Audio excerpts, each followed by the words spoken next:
마이크론 제재해서 중국에 물건 못 판다 해서 그 공백 기간을 K반도체가 채우면 안 된다. 들으면 안 됩니다. 안 들어도 돼요. 왜냐면 앞에서 말한 7개 기업이 일본이 다 유치하게 되면 전체적으로 경쟁력이 올라오게 되면 한국 기업에는 어떻게 할까요? 미국, 유럽, 일본 다 공동 특징이죠. 뭐예요? 세계적인 기업을 다 자국에 유치하는 거예요. 한국은 뭐 하고 있어요? 한국은 지금 뭐 하고 있냐고요? 한국은. 안녕하세요. 안유아의 앵글로 본 세상 안유아쇼입니다. 지난 2년 동안 그리고 올해 초까지도 사실은 반도체 산업은 굉장히 어려웠습니다. 그런데 최근에 반도체 관련 기업들이 주가가 상승하는 모습을 보여주고 있고요. 지금 일본에서 열린 G7 회의에서 여러 반도체 대기업들이 일본에 투자하는 등 급하게 변하고 있습니다. 오늘 시간에는 반도체 관련 현안들을 점검해 보겠습니다. 서두에서 제가 얘기한 대로 지금 반도체 산업에는 주가 상승과 같은 온기가 도는 듯 했습니다. 그런데 중국이 미국의 마이크론 기업에 대해서 거의 제재객인 중국 기업들이 마이크론 반도체 구매 정지 명령을 내렸습니다. 이유는 보안 문제입니다. 네트워크 보안상에 중대한 문제가 있다. 그래서 마이크론 반도체 구매 중지 명령을 내렸습니다. 지금 업계에서는 겨우 살아났 듯한 이 반도체 산업들이 이 영향을 받겠는지 굉장히 지금 조심하고 있고요. 그리고 두 번째는 일본의 움직임이 급격하게 돌아가고 있는데요. 과거의 영광을 되찾으려고 지금 일본 정부는 많은 정책을 펼치고 있습니다. 이것이 글로벌 반도체 산업에는 어떤 지각 변동을 갖고 올지, 그리고 앞에서 중국의 마이크론 구매 중지와 그리고 거기에 따라서 한국 기업들이 반사이익을 볼 수 있는지, 아니면 지금 한국 기업들도 앞으로 관련 리스크에 노출이 되는지, 이 세 가지 문제를 짚어보도록 하겠습니다. 첫 번째는 굉장히 눈에 띄는 기사인데요. 일본의 기시다 총리가 반도체 세계적인 대표 기업 7개의 기업들과 지금 만남을 가졌습니다. 여기에는 삼성전자도 있고요. TSMC도 있고요. 그리고 미국의 IBM, 인텔, 마이크론 이 대표들이 다 함께 기시다 총리와 대담을 가졌는데요. 여기에서 지금 마이크로 총재는 일본의 최첨단 극자외선 장비를 도입해서 2026년까지 차세대 반도체를 하겠다라고 공식 발표를 했고요. 이렇게 된 데는 일본 정부의 많은 지원 정책 때문인데요. 다음 달 6월이죠. 경제 재정 운영 지침에 일본에 들어오는 이런 대기업, 반도체 대기업에 대해서 많은 지원 정책을 펼치겠다 이렇게 공언한 사항입니다. 그래서 이미 TSMC가 1조 2천억 원 투자하는 걸로 나와 있고요. 보조금이 4,760억 원입니다. 그리고 한국 삼성도 300억 원 투자하는 걸 냈고 정부에서 주는 일본 보조금은 100억 원입니다. 그리고 이번에 마이크론 5천억 원, 근데 정부에서 주는 보조금은 2천억 원이죠. 한 40% 정부에서 지원하는 걸로 나와 있습니다. 앞으로 어플라이드 머티리얼스 그리고 인텔 지금 다 일본에 투자한 걸로 지금 얘기하고 있습니다. 그래서 그 사람들은 이 뉴스를 보고 이런 생각하죠. 사실 반도체 산업이 일본이 되게 강한 산업입니다. 가장 잘하는 건 장비고요. 소재 부품 쪽 잘합니다. 지금 전 세계 시장이 10%를 하죠. 근데 이번에 이 계기로 반도체 산업을 키워서 과거의 영광을 찾으려고 하는지 이런 것들이 시장에서 굉장히 주목하고 있는데, 일본 같은 경우에는 지금 지난해부터 엄청 관련 정책을 펼치고 있어요. 지난번 안유아이소에서도 제가 말씀드렸는데 라피더스라고 일본의 대기업들 있잖아요. 소니, 키옥시아 그리고 도요타 자동차가 함께 라피더스라는 이 반도체 합작 법인을 만들어서 2027년까지 2나노미터 첨단 반도체를 양산하겠다는 목표를 제시를 했습니다. 근데 사실 제일 잘하는 TSMC와 삼성전자는 2나노미가 아직 양산에 못 들어갔어요. 지금 2025년에 하는 걸로 나와 있습니다. 여기에 비춰볼 때 일본은 지금 굉장히 전향적으로 가고 있다는 게 보이고요. 그러면 왜 이런 대기업들이 일본에 투자하고 또 일본에서 이렇게 적극적으로 반도체 산업을 지금 부흥하려고 할까요? 일단 일본은 굉장히 환경이 좋습니다. 우리가 기업이 투자할 때 제일 중요하게 보는 거는 시장입니다. 근데 일본은 시장이 있냐? 이게 되게 중요하겠죠. 근데 개인적으로 봤을 때는 일본은 사실 반도체 이 산업들이 들어가서 테스트 베드로 하기 가장 좋은 환경을 갖췄어요. 왜냐하면 일단 장비를 잘하잖아요. 장비를 잘하고 소재 부품을 잘하잖아요. 이건 가장 중요한 건데 이 두 개 다 갖췄고요. 또 일본이 가장 중요한 거는 대형 자동차 기업들이 많습니다. 근데 요즘에 자동차 기업들이 메타버스, 디지털 자동차 산업으로 변형하고 있거든요. 특히 자율주행 자동차 같은 거, 그리고 신재생 에너지 기반의 전기차 이런 것들이 다 사실은 자동차 이전 하드웨어보다 소프트웨어 쪽으로 가고 있어요. 그럼 데이터가 중요해요. 그럼 데이터 처리는 반도체 칩 문제입니다. 자, 그 다음에 또 대형 IT 기업들도 많습니다. 여러분 잘 아시는 소니라든지 닌텐도, 그리고 NTT와 같은 소프트뱅크 같은 통신업체들도 굉장히 대형 기업으로서 잘 되어 있습니다. 그래서 모든 요건을 갖췄는데요. 상대적으로 일본은 잘 안 되는 게 모든 인프라가 가격이 비쌉니다. 그래서 지금 전문가들이 지금 지적하고 있는 게 전기. 그래서 반도체 라인 하나만 우리가 봤을 때 일본이 연간 200억엔, 원화로 한 2천억이 좀 안 됩니다. 전기료가 더 든다요. 이건 어마어마 돈 2천억 벌어도 부족할 판인데, 그래서 한국하고 비교할 수, 한국하고 월급 차이는 크지 않은데 대중교통료가 엄청 비싸요. 일본의 신간센 같은 거, 한국 KTX 같은 게 되게 비싸거든요. 인프라 결국 주차할 데 없고요. 주차비도 어마어마 비싸고 모든 인프라 비용이 다 비쌉니다. 이런 거는 물류 비용이 엄청나게 크다라는 얘기입니다. 일하기가 굉장히 다른 비용이 많이 든다는 얘기거든요. 이런 면에서 지금 사실 굉장히 도전이에요. 두 번째는 그동안 반도체 제조를 많이 나서 지금 산업 인력이 부족합니다. 지금 반도체 라인 한 곳만 3,000명 정도 전문 인력이 필요한데 하루아침에 이런 인력이 나오는 건 아니죠. 그래서 인력 자본 부족 이런 것들이 지금 문제점으로 지적이 됩니다. 자, 그래서 한국은 어떻게 해야 되냐? 지금 우리 한국 같은 경우에는 전체 성장의 20~30%가 반도체가 하고 있습니다. 반도체에서 벌어들이는 흑자 규모가 한국 전체 수출이 흑자를 초과합니다. 반도체가 돈을 못 벌면 한국은 무역 적자입니다. 그만큼 한국에는 반도체가 절대적으로 중요하고 가장 중요한 주도 산업인데, 지금 일본이 만약에 이렇게 과거의 영광을 찾고 전체적으로 경쟁력이 올라오게 되면 한국 기업에는 어떻게 할까요? 지금 앞에서 말한 7개 기업이 일본이 다 유치하게 되면 모든 그 반도체 생태계를 다 가지는 거예요. 파운드리 TSMC 가잖아요. 메모리 삼성전자 가고 마이크론이 가잖아요. 그리고 후공정, 아까 말하는 여기 인텔도 그렇고 TSMC도 그렇고 일본의 기업 다 후공정 쪽으로 다 되어 있습니다. 그래서 소재, 부품, 장비 다 있잖아요. 그럼 일본 전체 생태계를 다 갖고 갑니다. 그래서 이런 것들이 과연 한국이 유리한 건지 아닌 건지 또 굉장히 중요하고요. 근데 이번에 중국에서 마이크론을 제재를 했잖아요. 근데 미국 쪽에서 이런 얘기를 좀 압박을 줬습니다. 마이크론 제재해서 중국에 물건 못 판다 해서 그 공백 기간을 K반도체가 채우면 안 된다. 압력을 줬습니다. 미국 쪽에서. 근데 전체 시장에서 마이크론이 차지하는 게 중국 쪽에 차지하는 게 11%입니다. 그러면 이 11%가 우리 보기에는 크지 않아 보이지만 굉장히 상징적 의미가 있습니다. 왜 그러냐면 이 메모리는 한국이 제일 잘해요. 중국 같은 경우에는 이 메모리 쪽이 아직 상대적으로 경쟁력이 약하죠. 한국하고 사실은 미국이 전 글로벌 시장의 99.5%를 합니다. 근데 만약에 이 11% 내준 걸 한국 기업이 안 하면 그냥 중국은 대안이 없습니다. 스스로 합니다. 스스로. 일단 제가 정리해 드릴게요. 이 한국이 잘하는 메모리 쪽은 크게 세 가지 영역입니다. 하나는 D램, 하나는 NAND 플래시고요. 하나는 NOR 플래시입니다. 이 세 개가 NOR 플래시 이 세 개인데요. 여기에서 지금 D램은 삼성이 절대적이고요. NAND 플래시 또까지도 삼성이 가장 잘합니다. NOR 플래시 쪽은 대만 그리고 대륙 기업이 주로 합니다. 자, 그러면 지금 마이크론이 내놓은 이 D램 쪽을 한국 기업이 못하게 한다 이러면 중국 기업들이 할 수밖에 없어요. 여기 영어로 YMTC라고 하죠. 아직 뭐 경쟁력이나 이런 면에서 차이가 있지만 시간 문제거든요. 어차피 국산화 하는 게 중국 정부의 목표입니다. 2025년까지 국산화 70% 목표예요. 실현되고 안 실현 중요한 게 아니고 어차피 가는 방향이 전반 반도체 생태계를 다 갖고 가고 다 국산화 하겠다라는 건데 이 김에 더 빨라지겠죠. 시간 문제겠죠. 결국은 오히려 중국 국산화율을 높이는 더 빠른 계기가 될 수도 있습니다. 그래서 한국 기업의 입장에서 제가 한번 말씀드려 보겠습니다. 한국은 어떻게 해야 되냐. 자, 두 가지인 것 같아요.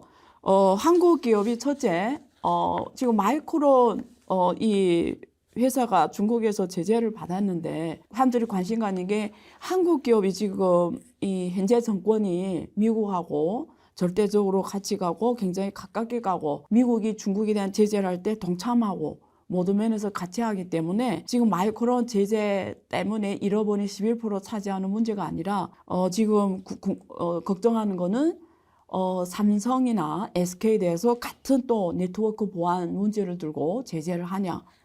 근데 중국 시장에서 지금 삼성하고 SK는 절대적으로 시장 점유율이 높습니다. 한국 수출이 20%가 반도체입니다. 그중에 60%가 중국을 가거든요. 그래서 중국 수출에 있어서 삼성이나 SK는 중국 시장이 굉장히 중요하고요.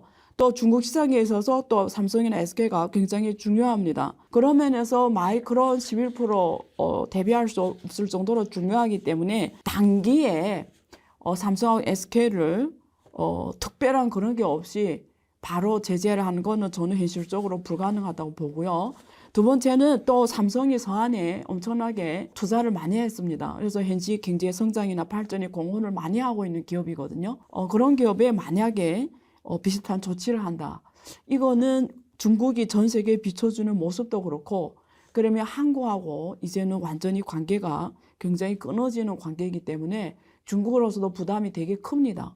그런 면에서 저는 마이크론처럼 삼성하고 SK한테 그런 조치를 취하는 거는 저는 뭐 앞으로 뭐 10년, 앞으로 5년 이런 건 제가 감히 전망을 못 하겠지만 단기에는 불가능하다고 보고요. 두 번째는 이런 상황은 연출이 되겠죠. 점차적으로 중국 국산화율을 높이기 위해서 여러 가지 조치들을 많이 강구하겠죠. 뭐 삼성이나 SK한테 뭐 어떤 필요한 걸 요청하거나 뭐 이런 협조거나 이런 거를 많이 요청할 수도 있죠. 그런 면에서 이런 기업들이 정치적 부담은 더 커질 수 있는 공간은 있습니다. 그래서 이 문제는 제가 이렇게 해석드리고요. 두 번째는 삼성이나 SK가 마이크론이 11% 시장을 미국에서 하지 말라. 과연 그 말을 들어야 되냐?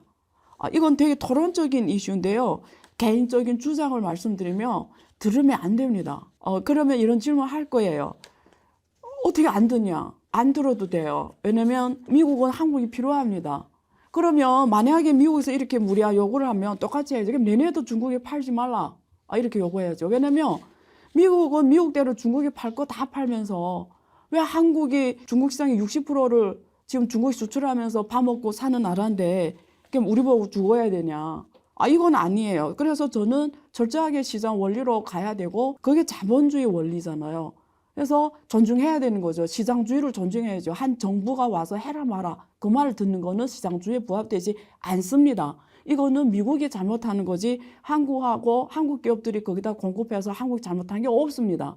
만약에 한국 삼성 SK가 그걸 했다고 해서 미국이 어떤 제재를 준다. 그건 당위성이 없어요. 그건 미국이 누가 봐도 말이 안 되게 행동하는 거예요. 그렇기 때문에 저는 일단은 해야 된다고 봅니다. 눈치 볼 필요 없다. 첫째. 왜냐면 앞으로 어떻게 될지 몰라요. 이런 생각 해봤어요. 어차피 SK하고 삼성이 안 준대도 중국은 국산화를 할 겁니다. 그러면 한국한테 진짜 위협적인 일은 지금이 아니라 나중에 중국의 모든 시장이 다 중국 기업들이 수주를 할 때는 한국은 뭘 먹고 어디다 수출하죠? 한국은 그냥 삼성전자하고 SK가 그냥 어디다 수출하고 먹고 살아요? 그리고 일본이 지금 자기 나라가 이제는 전 생태계를 다 만들어가고 글로벌 시장을 자기네 하겠다고 지금 돈을 2조 엔 지금 보조금을 때리면서 하고 있는데 만약에 전 세계에 나갔을 때 일본하고 한국 지금 시장이 누가 위너가 될지는 모르잖아요. 지금 한국은 잘하고 있지만 지금 전체 반도체 산업 매출 국가별 비중은 미국이 1등입니다. 2,739억 달러, 한국이 1,070억 달러 2위입니다. 대만이 3위입니다. 539억 달러, 유럽 470억 달러, 일본이 367억 달러, 중국이 340억 달러. 자, 저는 이렇게 전망합니다. 미국은 어차피 패권의 힘을 빌어서 이래라 저래라 하고 구조를 짜고 전략 짜고 자기한테 유리하기 때문에 미국은 계속 1등 간다 치고 만약에 여기서 한국이 전략을 잘못 쓰면 저는 지정학적 이 리스크 때문에 그리고 너무 철저하게 정치적 이념 리스크가 커지기 때문에 한국하고 대만은 떨어질 수가 있어 시장 지위가 오히려 일본하고 중국이 확 올라갈 수가 있거든요. 그래서 이 순위는 변할 수 있습니다. 그게 진짜 한국에 대한 위협입니다. 그러니까 지금은 이래라 저래라서 말 들으면 안 되고 한국 자체 전략적인 자기 주도를 갖고 가야 됩니다. 그 다음에 두 번째는 지금 보세요. 미국도 제조회기 다 American First, 일본도 일본 First입니다. 유럽도 지금 유로판 IR 인플레 감축법에서 유럽 퍼스트예요.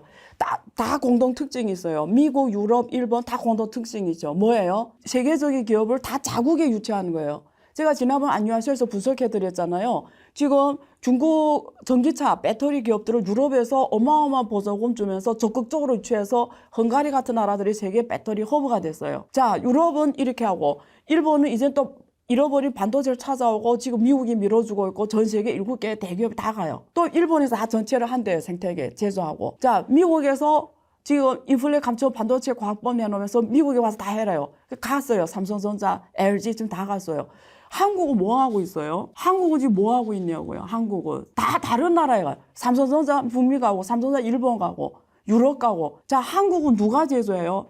한국의 제조 회기는 누가 해요? 저는 이게 지금 이해를 할 수가 없어요. 한국 정부는 지금 뭐 합니까? 지금 모든 나라에서 모든 나라 특히 선진국 G7 이런 나라에서 반도체 지원법으로 제조 회기 그리고 자기 나라에서 다 해라고 전체 생태계를 갖고 가고 지금 모든 대기업들을 다 자국에 유치하는데 지금 일본의 기시다 총리 보세요. 7개 기업을 지금 다 투자 유치했잖아요. 한국은 뭐예요? 한국은 지금 투자 유치한 게 뭐가 있어요? 그런 면에서 저는 지금 너무나 우려스럽습니다. 그래서 이제는 메이드 인 코리아를 외칠 때고요. 한국 정부는 세계적인 모든 1등 기업들을 한국에 오도록 대대적인 정책을 펼쳐야 됩니다. 메이드 인 코리아를 하지 않으면 반도체뿐만 아니라 미래 4차 산업 쪽에서 특히 한국이 잘한 배터리, 전기차, 자동차 산업 한국 메인 산업이잖아요. 다 놓치게 됩니다. 그래서 이제는 기업, 정부, 그리고 우리 모든 여기 국민들이 다 함께 메이드 인 코리아에 집중해야 되고 세계적인 대기업들이 한국에 오도록 가장 오픈된 제도와 가장 오픈된 생태계, 마인드 그리고 다양성을 존중하는 문화 분위기 나하고 이견이 다르다고 욕하거나 이런 국민성 이런 거는 수정하면서 세계적인 기업들 다 한국 와서 비즈니스를 편하게 할 수 있도록 그 어느 때보다 지금 그런 환경을 구축해야 된다고 생각합니다. 2부에서 뵙겠습니다.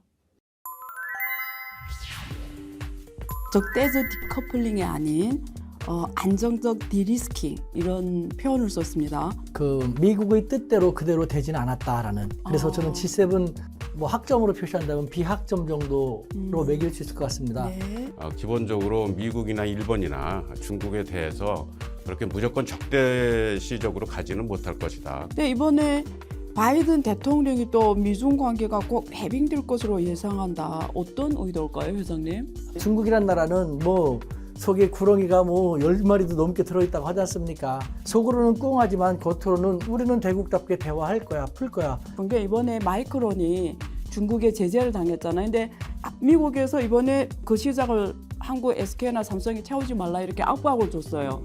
지금 우리가 알고 있는 미국이라고 하는 데가 우리가 최근 G7 정상회의에서 공동선언이 나왔습니다. 여러분들이 예상한 대로 주로 러시아와 중국에 대한 내용으로 되어 있었는데요.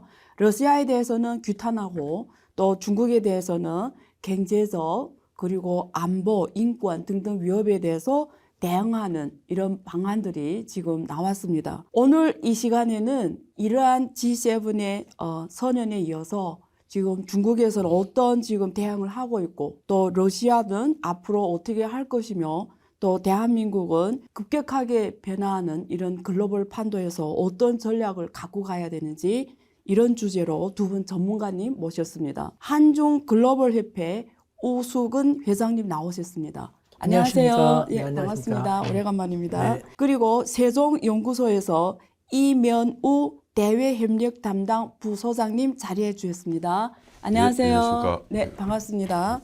제가 우선은 그 이 소장님께 이번 G7 내용에 대해서 간략하게 좀 부탁드릴게요. 예. 1번이라고 그럴까? 이번 의장국으로서의 기시다 수상이 추구했던 것은 크게는 한 3가지 정도 아니었을까 생각이 듭니다. 그러니까 네. 첫 번째는 우크라이나 그 젤렌스키 그 대통령이 어떻게 보면 이제 갑작스럽게 직접 와서 그렇죠. 방문했던 것처럼 우크라이나 사태라든가 그런 거에 대한 이제 지원이라고 지지를 표명하려고 했었던 부분이 있고 네. 그리고 또 한 가지는 한국에서도 잘 알려져 있는 것처럼 기시다 수상이 워낙에 그 히로시마 출신이고 히로시마를 지역구로 하는 의원이었고 그래서 그 핵 피폭지를 그렇죠. 기반으로 했었던 의원이어서 특히 네. 이제 그 핵 없는 내지는 핵무기 없는 그렇죠. 세상이라고 하는 부분을 크게 이제 강조를 했고 바로 그러한 것 때문에 정상들로 하여금 이 전시관, 네. 그러니까 원폭 피해 전시관을 방문시키려고 어떻게 보면 많은 노력을 했었는데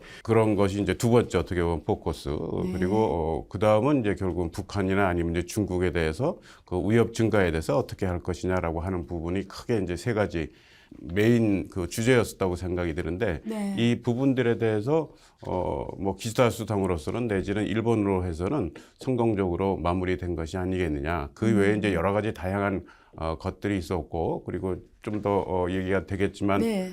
중국에 대해서는 특히 이제하고는 좀 다르게 조금 더 유연한 모습이 좀 나타나고 오히려 중국에 대해서는 그렇고 예. 오히려 우크라이나 때문에 러시아에 대한 어떻게 보면 그 비판이라고 할까 반대라고 할까 하는 것이 좀 더 두드러진 것이 아닌가라고 한번 생각해 보겠습니다. 우 회장님, 지금 우리 소장님께서 말씀 중에 나왔는데 이번에 중국에 대해서 표현이 되게 재밌는 표현이 나왔어요. 특히 한국에서는 뭐 미국이 탈중국한다, 뭐 디커플링한다 이렇게 대부분 느끼고 있었는데 사실 이번에 적대적 디커플링이 아닌 안정적 디리스킹 이런 표현을 썼습니다. 이걸 어떻게 이해를 해야죠? 제가 그 분석한 바에 의하면요. 네.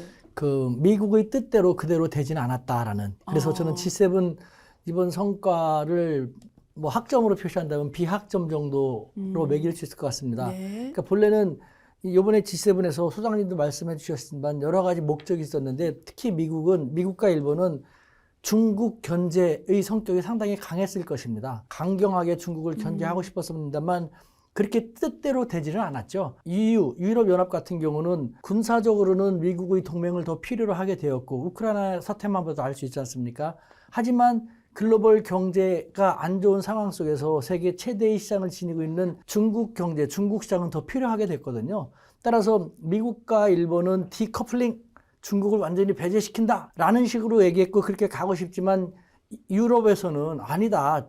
중국이 위험한 것은 있지만 그래도 중국 경제, 중국 시장은 우리에게 필요하다. 그렇기 때문에 위험성을 배제하면서 함께 가는 것 그것이 더 맞지 않겠냐라고 해서 디커플링이 아니라 디리스킹, 리스크를 최소화시켜 나간다라는. 어떻게 생각하면 미국이라든가 일본 같은 경우는 저기에 아름다운 장미가 있어요. 네. 하지만 그 주변에 날카로운 가시 넝쿨이 있죠. 네. 그러니까 아예 장미 포기해도 된다라는 식이지만 EU 같은 경우는 아름다운 장미를 갖고 싶은데 다치기 쉬운 가시 넝쿨이 있으니까 가시 넝쿨로부터 다치지 않도록 조심하면서 장미를 가지겠다라는 디리스킹을 오케이. 들고 나온 것이 아닌가. 그래서 이 유럽연합의 의견이 더 많이 반영이 돼서 디커플링에서 디리스킹이 된 것이 아닌가라는 생각이 듭니다. 소장님은 어떻게 보세요? 이 디리스킹 표현에 대해서? 뭐 지금 우 회장님이 얘기하신 그런 측면이 다분히 있다고 생각을 합니다. 근데 네. 이제 한국에서는 네. 어떻게 보면 미중 경쟁이라고 그럴까 하는 것을 지나치게 이제 대립적으로만 본 측면이 있지 않겠느냐라고 저는 생각을 합니다. 그러니까 네. 그 부분은 조금 이제 다른 분들하고는 또 제가 이제 일본을 좀 더 전공을 해서도 그렇고 네. 다른 측면이 있을지 모르겠지만 저는 미중 경쟁이라고 하는 얘기가 내지는 대립이라고까지 내지는 신냉전 뭐 얘기 나오고 할 때도 그런 측면이 분명히 있지만 네. 기본적으로 미국이나 일본이나 중국에 대해서 그렇게 무조건 적대시적으로 가지는 못할 것이다. 그거는 우 회장님도 얘기하신 것처럼 중국이라고 하는 변수가 안보적인 그런 차원도 있지만 경제적인 측면도 충분히 있기 때문에 그 미국이나 일본 같이 그 대국이라고 하고 그런 그 외교라고 하는 차원에서 여태까지 오랫동안 해왔던 데가 무조건 견제적으로 내지는 대립적으로 나가지는 않을 것이라고 저는 기본적으로 생각을 했고 특히 이제 일본 같은 경우에 저는 그렇다고 많이 얘기를 합니다. 그러니까 일본의 대중 정책이 한국 내에서는 많이 반대적이라고 그럴까, 엔타이라고 많이들 얘기를 하지만 네. 그런 가운데에서도 지속적으로 중국에 대한 항상 그 여지를 남겨놓고 있었던 것이 이제 일본의 대중 정책이라고 저는 생각을 하는데 그 대표적인 것이 아베 수상이었다고 할 수가 예. 있습니다. 아베 수상이 북한의 여러 가지 그 핵무기나 미사일 그 고도화라든지 이런 것 때문에 북한에 대해서는 아주 강력한 어떻게 보면 이제 제재라고 그럴까 이런 것도 얘기를 하고 그런 차원에서 또 생각구 열도라든지 내지는 대만 문제, 특히 대만 문제는 최근에 좀 나타났지만 예. 이제 생각구 문제라든지 그런 게 나왔을 때 중국에 대해서 강력히 반대도 하고 비판도 하지만 그럼에도 불구하고 중국과의 관계라고 하는 것은 또 지속적으로 얘기를 해야 된다는 차원에서 그러니까 12년부터 다시 등장하지만 18년 이죠. 아마 네. 이제 중국에 방문을 해갖고 네. 어떻게 보면 새로운 파트너십을 그렇죠. 맺었고 어떻게 보면 그리고 그것을 진행하려고 그러다가 이제 어떻게 보면 좀 안 된 그렇죠. 부분이 있고 그렇지만 기본적으로 아베 어떻게 보면 한국 내에서도 잘 알려지는 보수라고 할 수 있는 네. 일본의 정치가라고 하는 아베 수상이 그런 식으로 그러니까 반대만이 아닌 항상 그래도 유연성이라고 하는 것을 항상 갖고 있다는 차원에서는 저는 그런 것이 일본도 그렇고 네. 미국이라고 하는 데는 기본적으로 갖고 있는 데고 말씀하신 대로 유럽은 또 지리적으로 예.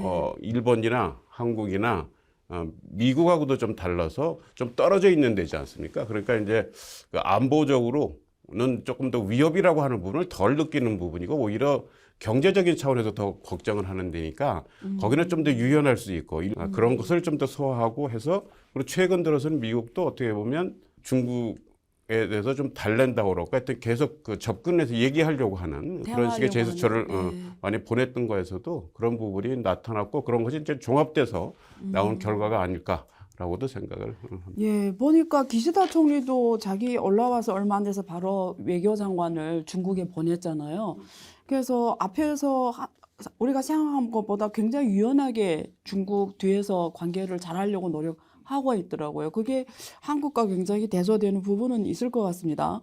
근데 이번에 바이든 대통령이 또 미중 관계가 꼭 해빙될 것으로 예상한다. 어떤 의도일까요, 회장님? 네, 그 중국의 입장에서는 그 한마디로 병 주고 약 주고 라는 식으로 바라볼 수밖에 없죠. 네. 아니 보십시오. 이 G7에서도 네. 다 뭐 한껏 뭘 막 좋은 다음에 야 우리 친구 되자 이제 대화하자. 이렇게 말이 통하는 게 아니죠. 그러니까 갖고 논다라는 우리가 이제 중국의 입장에서 보면 충분히 그렇게 이해가 될 수 있는데 네. 과연 중국이 그렇다면은 미국의 그와 같은 제스처에 어떻게 나올까요? 제가 생각할 때는 뭐 네. 대화하자면 대화할게, 네. 만나자면 만날게라는 자세를 보일 거라고 생각합니다. 네. 중국이란 나라는 뭐 속에 구렁이가 뭐 10마리도 넘게 들어있다고 하지 않습니까? 속으로 생각하는 것을 겉으로 그렇게 잘 드러내지 않으니까요. 속으로는 꿍하지만 겉으로는 우리는 대국답게 대화할 거야, 풀 거야. 그래서 잘 풀릴 수도 있고 하지만 속으로는 꽉 담고 있겠죠. 네. 담고 있으면서 네. 힘을 더 키워가지고 그때 가서 조금 더 자신들의 의지를 보여주지 않을까라는. 네. 그러니까 이번에 말씀하셨던 예. 병 주고 약 주고 네. 중국은 이미 많이 익숙하기 때문에 네. 역시 그렇지 뭐라는 그런 식으로 바라보고 있을 겁니다. 네. 소장님 이번에 왕이 중국 외교 사령탑이잖아요. 왕이와 결국 설리번이죠. 미국 오스트리아 빈에서 만나서 한 8시간 이상 대화를 지금 나눴잖아요. 되게 오래 대화를 나눴고 꼭 뭐 중국 얘기뿐만 아니고 서로 간의 관계뿐만 아니라 여러 가지 이야기를 나눈 걸로 정말 알고 있는데 미국 입장에서 정말 솔직하게 지금 중국과의 관계 개선을 지금 하겠다. 이제 앞에서 말한 것처럼 바이든 대통령이 어떤 곧 해빙할 거라 이런 표현을 쓴 뒤에 어떤 뭐 깊숙한 의도가 있을까요? 지금 뭐 네. 여러 가지 그 추측이 있을 수는 있습니다만 네. 먼저 생각할 수 있는 부분은 아무래도 역시도 이제 네. 그 정치적인 측면이 아닐까 생각이 듭니다. 다들 아시는 것처럼 내년 되면 대선이 이제 있죠. 대선 네. 이제 진행이 될 테고 정치에 있어서 뭐 미국의 주요 격언 중에 하나는 결국은 경제다라고 그렇죠. 하는 부분이고 미국 경제에 대해서 여러 가지 얘기가 나오지만 미국 경제가 결코 지금 견조하다고 얘기하기 어려운 네. 뭐 저보다 더 잘 아시겠지만 예. 하여튼 그런 측면도 있고 그런 차원에서는 어떻게 보면 경제를 위해서도 좋은 관계를 있는다고 그럴까 네. 하는 것이 이제 중요하리라고 하는 생각이 있지 않을까 하는 생각입니다. 그러니까 그런 차원에서도 어떻게 보면 지금은 서로 견제라고 그럴까 경쟁으로 해서 제 말로 얘기를 하면 이제 피를 보지 않도록 네. 조금은 좀 좋은 방향으로 해서 해보려고 하는 것이 일차적인 것이 아닌가라고 생각이 들고 네. 그럼에도 불구하고 하여튼 그 대국이라고 하는 차원에서는 중국이 이제 그 마이크론에 대해서 그 금지하고 그런 거를 보면 예. 그러는 서로 좋은 방향으로 할까 나가자고 하면서도 또 자기네들의 뭐랄까 기본적인 입장이라고 할까 지키려고 네. 하는 부분은 또 최근에 나타나는 그 미중 관계라고 그럴까 예. 그리고 바로 그런 것 때문에 또 미국에서도 또 곧바로 지금 사람들을 파견을 해서 또 이제 그에 대해서 협의를 한다고 얘기를 하는 걸로 봐서는 줄다리기라고 그럴까 하는 것이 네. 지속되는 것이 아닌가라고 생각이 듭니다. 그 사실 이번에 G7에서 나온 공동선언 중에 가장 중요한 게 제가 경제적 나토를 만들었다고 제가 이렇게 지금 표현하고 싶은데 다시 말해서 만약에 이제 마이크로 얘기도 나왔지만 어떤 중국 쪽에서 어떤 뭐 제재거나 어떤 외국 기업에 한했을 때 거기에 파는 물건을 다른 나라에서 많이 사주면 그 중국 시장 대체할 정도로 그 정도로 이게 경제적 나토가 잘 돌아갈까요? 저는 쉽지 않다고 생각합니다. 네. 실질적으로 네. 그 나토 국가들의 경제 규모를 한번 보십시오. 네. 본래는 G7이었지 않습니까? 예. 그때는 G7이 결성될 때만 하더라도 전 세계 GDP 절반을 넘었는데 지금은 30% 미만으로 맞습니다. 떨어졌지 않습니까? 예. 지금은 글로벌 사우스라는 국가들이 더 많이 맞습니다. 경제 성장을 하고 있지 않습니까? 예.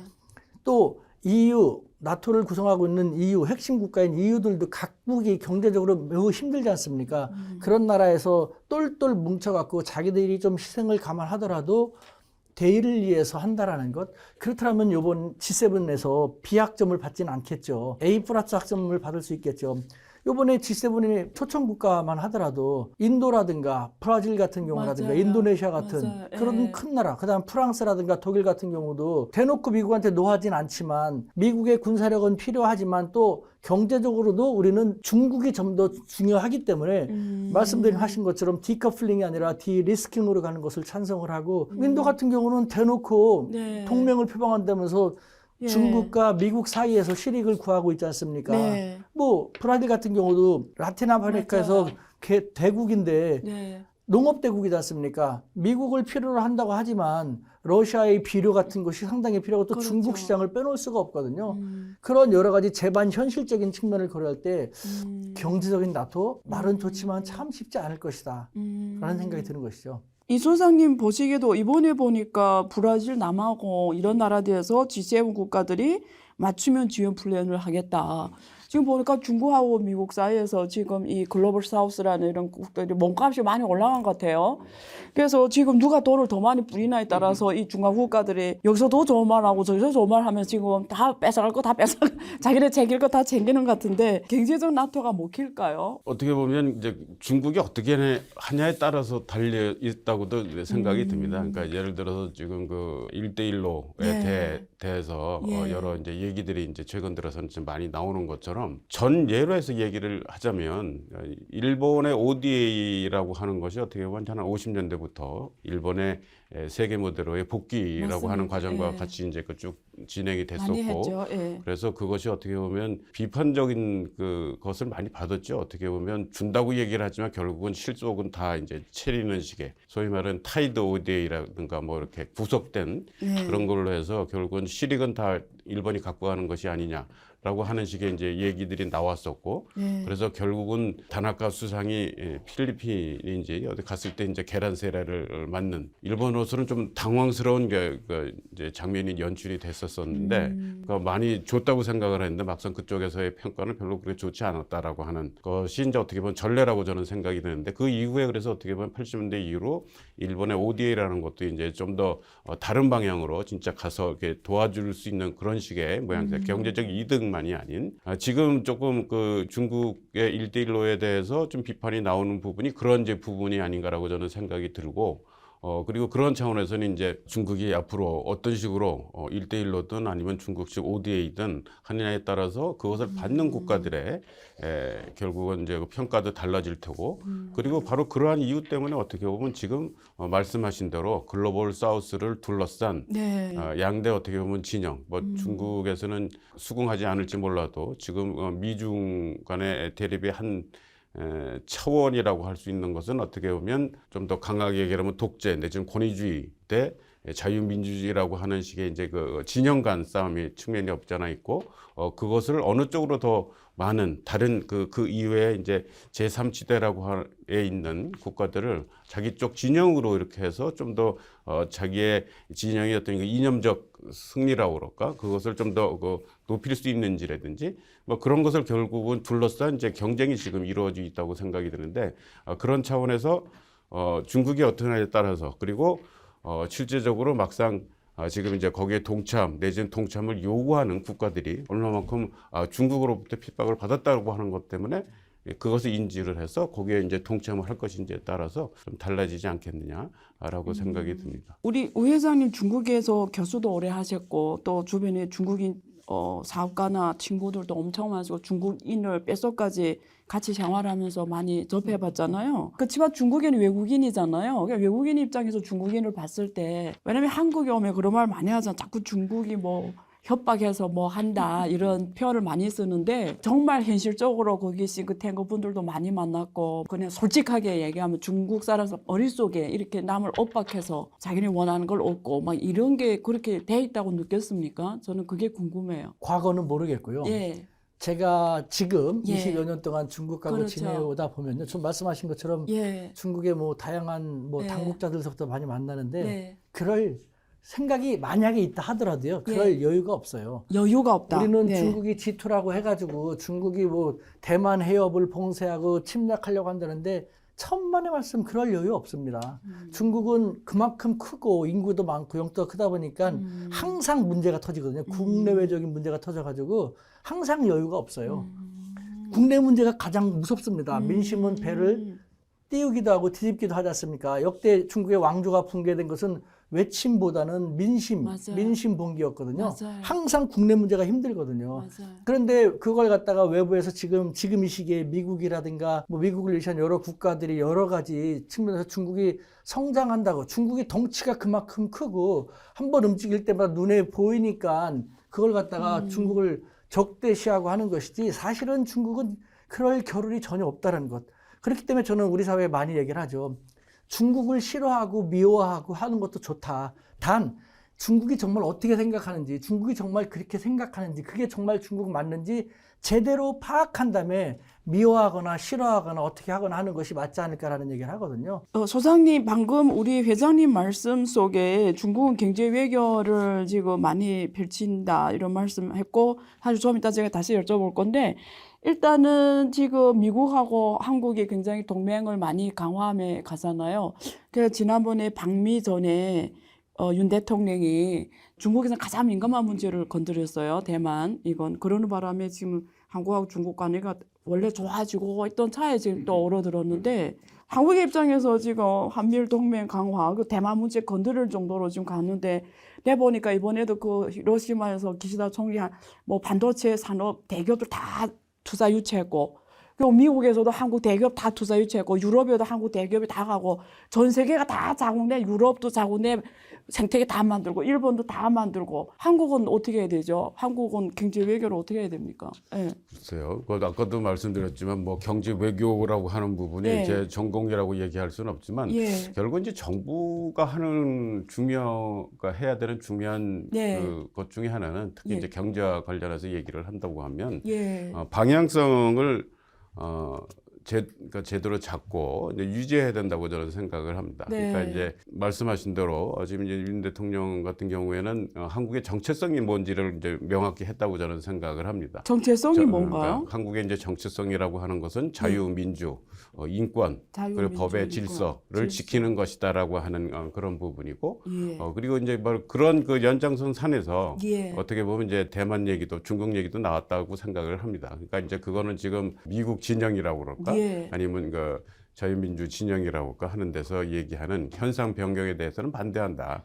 그리고 이제 그거는 다른 차원으로 해서 얘기를 하면 일본에서 90년대 들어서 얘기 나왔을 때 보통국가론과 비슷한 얘기라고 할 수가 있습니다. 내지는 국제국가론이라고 하는, 그러니까 그런 차원에서 어떻게 보면 그 방향성을 갖는다고 할까, 정체성을 확실히 하는 것은 정부가 해야 될 중요한 부분이고, 막상 이제 경제적으로 어떤 식의 것을 하느냐 하는 부분은 그러한 그 정해진 어떻게 보면 질서 속에서 각 기업들이, 그 경제 주체들이 여러 가지 그 길을 찾아 나가는 거라고 생각이 듭니다. 그러니까 그것이 자꾸 흔들리면 이제 어떻게 보면 경제 주체라고 그럴까, 기업이든 어디든 그 믿지를 못하게 신뢰가 떨어지기 때문에 어떻게 보면 이 우리 국가만이 아니고 한국만이 아니고 세계라고 하는 것이 지금 기본적으로 이제 신뢰를 바탕으로 해서 어떻게 보면 통화든 뭐 무역이든 다 진행이 되는 것이기 때문에 그런 차원에서 규범이라고 그럴까, 우리가 지키는, 우리가 어떤 것이다라고 하는 부분을 얘기한 부분이 기본적으로 이제 정부가 해야 될 부분이고, 이제 그 전까지는 그 부분이 약간 애매한 측면이 있었기 때문에도, 특히 이제 윤 대통령은 그렇게 느꼈기 때문에도 진행을 했던 부분이고, 바로 그런 것 때문에 어떻게 보면 한일 간의 이제 관계도 어떻게 보면 진행이 좀 된 부분이, 그러니까 어떻게 보면 소위 말하는 그 셔틀 외교라는 게 복원이 되고 정상화가 진행되는 이유라고도 할 수 있고, 어떻게 보면 한미 간에도 좀 더 관계가 돈독해졌다고 그럴까? 그러니까 한미의 물론 이제 동맹이라는 게 지속적으로 있었고 뭐 하긴 합니다만 좀 더 친밀해지는 그런 모습이 좀 최근 들어서 더 나타나는 이유가 그거라고 생각이 드는데, 제가 한 가지. 네. 그러니까 저는 예. 우리 소장님께서 그 자유민주의 예. 정체성을 확실히 했다라고 하셨는데, 네. 저는 우리 사회에, 우리 정부에 예. 그것을 좀 묻고 싶었어요. 예.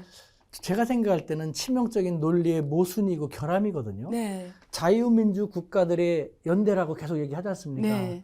그렇다면 중국을 왜 배제합니까? 중국도 넣어야죠. 중국은 자유민주를 지향하는 나라가 아닙니까?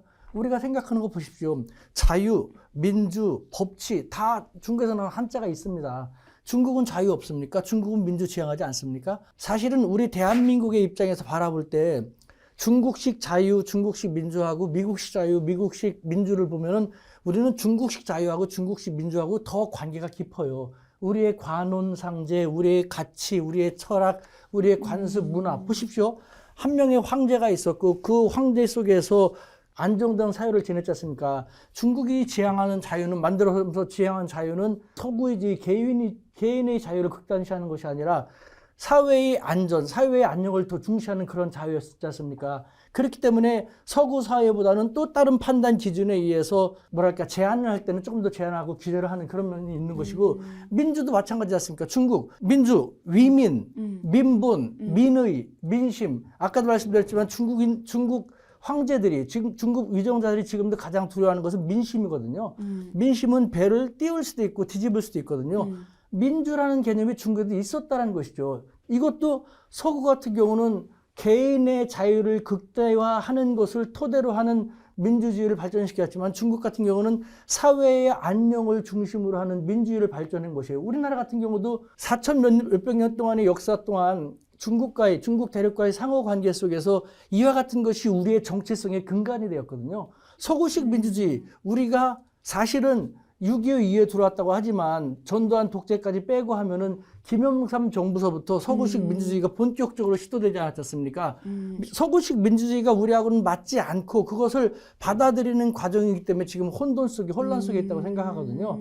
다시 토론 돌아올게요. 제가 아까 우리 저자님께 질문한 거는 경제 외교 실리 차원에서 질문한 건데, 자유민주 말씀하셨으니까 요 주제를 이어서 제가 질문하고 싶은 게, 이번에 마이크론이 중국에 제재를 당했잖아요. 근데 마이크론 중국 시장 한 11%를 하거든요. 메모리죠. 근데 미국에서 이번에 그 시장을 한국 SK나 삼성이 채우지 말라 이렇게 압박을 줬어요. 그러면 자유민주 논리로 봤을 때 이런 어떤 압력을 주는 게 자유민주 개념인지, 저는 그 질문 아까 드리려고 제가 기다리고 있었거든요. 아니, 그러니까 그 네. 부분은 저도 예, 지금 미국이 하고 있는 부분에 대해서 예. 과도하다 그럴까, 그건 어떤 식으로 표현해야 될지 예. 모르겠지만, 예. 지금 우리가 알고 있는 미국이라고 하는 데가, 우리가 예를 들어서 50년대의 미국이랬는데 60년대의 그렇죠. 미국이 아니죠. 그러니까 그렇죠. 그 세계 경제에서 차지하는 그렇죠. 게 이 지금 이제 많이 줄어들었죠. 축소가 됐고, 특히 예. 이제 중국 때문에 그렇기도 하고, 예. 그리고 미국의 대중 정책에 대해서 아시겠지만 오바마 때까지만 해도 미국의 대중 정책은 꽤 협조적이었어요. 네. 유연했었어요. 네. 근데 그에 반해서 일본의 대중 정책은 미국 니네들 지금 중국 잘 모르고 있는 것 같다라고 하는 식의 경계심이 무지 많았고 지속적으로 어떻게 보면 오바마에 대해서도 일본은, 얘기를 네. 했었고 예. 했었죠. 그러니까 그러다가 결국은 중국이 하는 여러 가지가 보니까 이거는 조금 그 일본이 얘기하는 식의 게 더 맞다고 생각을 돼서 어떻게 보면 이제 틀었다고 그럴까 소위 말하는 러스트벨트라든지 여러 가지 미국 국내적인 이제 경제 이슈 때문에 어떻게 보면 이제 그렇게 된 측면도 있지만 막상 중국이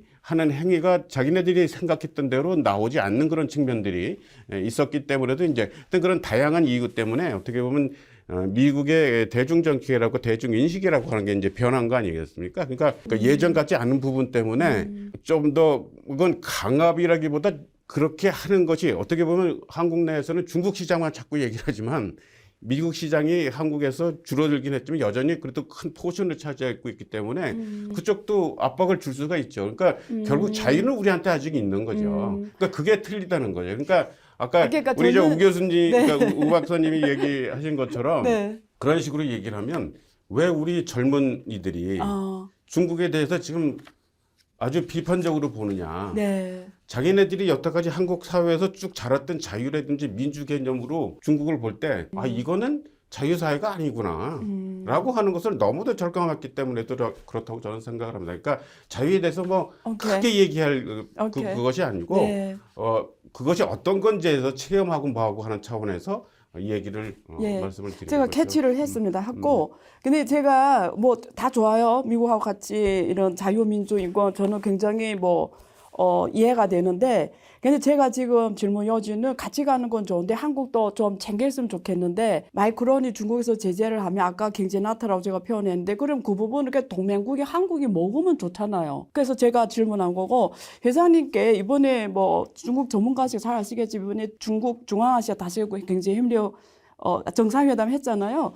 거기서 지금 돈을 중국이 엄청 지금 이 5개국이 지원하는 걸로 나왔잖아요. 좀 소개 부탁드릴게요. 우리 사회에서 또 그 거부감을 가질 수 있지만 예. 그 중국 그 당국자들은 이전부터 그런 얘기를 해요. 네. 그러니까 각국은 예. 지금 어쩔 수 없이 중국이 피하려 하더라도 예. 그 미중 경쟁은 격화될 수밖에 없는 것이고 네. 중국도 더 이상 물러설 수 없다. 자, 그렇다면 중국이 수합 비교 분석을 해갖고 미국의 이게 비교 우위라든가 비교 열의가 있지 않습니까? 그런 걸 종합할 때 미국은 군사력 외교라고 한다면은 그래서 국가들이 무서워서 따르게 만든다면은 중국은 아직 군사력까지는 가지도 않고 미칠 수도 없고 경제력 외교다라는 것이죠. 그러니까 미국이 군사력으로 말 안 들으면 이렇게 한다, 말 들으면 이렇게 한다라는 하는 것처럼 우리가 군사력 열심히 벌어갖고 우리 돈으로 경제력으로 우리가 외교를 한다는데 누가 뭐라고 하느냐라는 것이죠. 이번에도 마찬가지입니다. 그러니까 사실은 돈을 되게 많이 뿌렸죠. 네. 어떻게 생각하면 치사하게 돈으로 많이 뿌렸다는 비난이 나올 법도 한데 국제사회가 그런 것이고 중국이 지금 그렇게 하고 있는 걸 어떻게 합니까? 그렇게 해서 자기들의 국가 안보를 온전히 하고 자기들의 생존을 더 확실히 하기 위해서 하고 있는데요. 중앙아시아 5개국 사실은 요번에 G7에 대한 견제, 맞불 성격에서 정상회의를 개최한 것이죠. 먼저 개최했죠. 예, 예. 먼저 개최해갖고 이쪽에서는 이 중앙아시아 5개국이 확실히 중국의 군사력, 경제력이 중요하겠지만 똘똘 뭉치는 단합된 모습을 보였죠. 그래서 네. 당초 중국의 목표대로 됐기 때문에 저는 제가 판단할 때 이 중앙아시아 중국이 개최한 회의는 A 학점을 줄 수 있을 것이고 미국 견제라는 하지만 아까 얘기했던 G7 같은 경우는 중국 견제라는 측면에서 이탈되는 국가 느슨한 단결력이 되었기 때문에 B학점밖에 안 된다라는 얘기를 했던 것이죠. 중국은 누가 뭐라고 하건 싫건 좋건 계속해서 자기는 누구 얘기를 들어줄 겨를이 없는 것이죠. 자기는 죽거나 살거나의 막다른 길에 들어서고 있기 때문에 살기 위해서 자기들이 갖고 있는 가장 중요하게 의지할 수 있는 것은 그래도 경제력이다. 아직은 군사력은 아니다. 라는 식으로 앞으로도 그 경제력을 가지고 EU 제국이라든가 G7이라든가 G20에 대해서 단일한 느슨한 단일 대우를 형성하고 있는 국가들을 갖다가 흔들어 가지고 조금이라도 자기 편으로 많이 하려고 하고 있고 그 상태에서 지금 글로벌 사우스라든가 아프리카 제국, 남미 국가들에 대해서 상당한 열의를 드리고 있는 것이죠. 한국이 미국하고 가치적으로 같이 가고 누구도 의견이 없습니다. 저 보기에는 우 회장도 의견이 없다고 봐요. 그런 면에서. 근데 지금 우리가 비교해 보자는 거죠. 어쨌든 중국이 좋고 나쁘고를 떠나서 확실하게 비즈니스 논리로 펼치고 있다는 거예요. 우리는 이런 걸 원해. 그럼 우리가 이런 걸 줄게. 근데 이쪽 자유민주 전역에서는 그게 안 보인다. 그냥 힘의 논리밖에 안 보이는 거예요. 제일 센 위가 있고 우리 쪽 와. 우리 쪽 해. 근데 중국은 비즈니스로 주고받기를 하는데 여기는 그게 안 보인다라는 거죠. 그런 면에서 한국같이 이런 국가들이 굉장히 지금 어려운 이유가 반도체 시장도 지금 한국 반도체가 한국 수출의 20%를 차지하고 전체 수출 20% 차지하고 60%는 중국에 갑니다. 그 한국 시장은 중국이에요.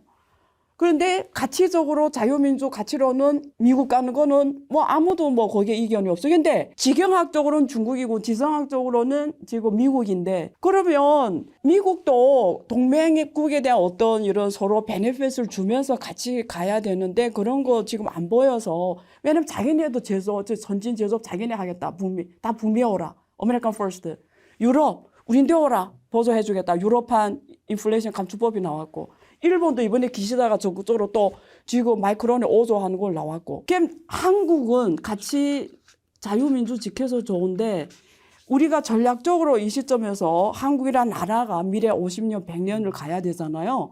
자, 그럼 한국이 앞으로 세계가 점점 다국화되고 이런 진영 논리는 갈 수밖에 없고 각자 의견 다 다르고 복잡한데 한국은 어떤 전략을 취해? 저는 굉장히 걱정스럽거든요. 기업들은 다 나가서 돈을 벌 거예요. 저는 기업을 걱정하는 게 아니고요. 한국의 청년들을 걱정하는 거죠.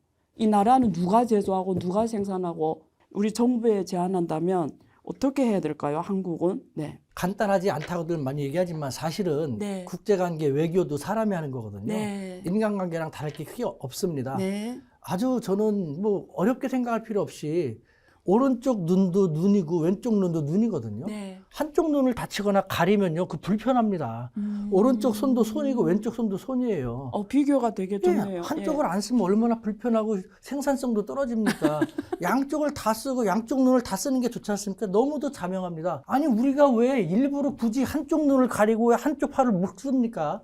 양쪽 눈으로 다 쓰고 양쪽 팔을 다 쓰는 게 좋지 않습니까? 예. 저는요 20여 년 전부터 이미 한반도가 취해 나가야 할 외교 정책에 대해서 조류 외교라는 걸 얘기했습니다. 새를 한번 간단히 보면요. 새의 좌측, 좌익 날개, 좌측 날개하고 우익, 우측 날개 크기하고 힘이 같아야지 새가 날아오르시지 않습니까? 새가 날아오르지 못하면 새의 본 모습이 아닌 것이죠. 한반도도 마찬가지입니다. 대륙 세력과 해양 세력의 가운데 몸체에 해당됩니다. 따라서 우리 한반도가 날아오르려면, 즉 국익을 극대화시키려면요. 대륙 세력이라는 러시아라든가 중국과 그리고 해양 세력이라는 일본과 미국과의 날개의 크기가 같고 힘의 균형이 같아지 날아오르는데 냉전 때는 우리는 미국하고 일본하고는 친했지만 왼쪽 날개는 전혀 없었거든요. 냉전은 우리 한반도의 국익 극대화하고는 거리가 먼 구도였던 것이죠. 이제 냉전 끝났습니다. 가치? 자유민주주의. 그 가치라는 것을 눈을 하나 가리고 뭐 때문에 팔을 하나 묶고 하는 것보다는 우리가 양쪽 눈, 양쪽 손으로 중국하고도 미국하고도 다 왔다 갔다 하면서 잘 쓸 수 있는 방법이 얼마든지 있거든요. 지금 미중 패권전쟁 국면에서 중견강국 대한민국을 미국도 중국도 얼마나 원합니까? 윽박지르기도 하고 회유하려기도 하고 우리보다 국력이 약한 나라들도 양측을 저는 스마트한 갈지 외교라고 하거든요. 이쪽 사안별로 이쪽 왔다 갔다 하면서 국익 증진을 위해서 많이 하고 있지 않습니까? 왜 우리 스스로 한 곳에 딱 달라붙는 20세기 어떤 일방 추종형 외교가 아니라 이제는 양측을 시시때때로 변하는 양측을 잘 파악을 하면서 스마트하게 어떤 사안에서는 미국 쪽으로 좀 더 다가가려고 한다면 중국과 러시아가 우리를 더 잡기 위해서 우리에게 공을 들일 것이고 어떤 사안에 대해서는 중국하고 러시아하고 이런 데서 얘기하려고 하면은 미국이 더 우리에게 공을 들이게 될 것이고 이런 식으로 양손, 양발, 양머리, 양눈을 다 활용하는 그런 외교를 왜 못하는지 저는 안타까운 것이죠. 재밌네요. 오늘 두 분 전문가 모시고 우리가 급격하게 변화하는 국제 관계에 대해서 짚어봤습니다. 확실한 거는 미중 갈등 그리고 러우 전쟁 앞으로 또 어떤 일이 일어날지 아무도 지금 예측할 수 없는 복잡 다단한 세상에서 우리가 지금 살고 있고 미래가 더욱 불확실해졌습니다. 이런 불확실한 세상에 우리가 해야 되는 게 과연 뭘까요? 저는 답을 갖고 세상을 보면 안 된다고 봅니다. 우리가 사실은 왜 두 눈 있고 두 발 있고 두 손 있고 우리 인간이 세상을 여러 가지로 봐라. 그리고 머리 하나로 정확하게 맞춰라. 그래서 이렇게 생기지 않았나 보는데요. 다양성의 세상을 유연한 자세와 시각으로 보는 이런 자세가 지금 우리 정부와 기업, 우리 개개인이 가장 필요한 때라고 생각합니다. 시청해 주셔서 감사합니다.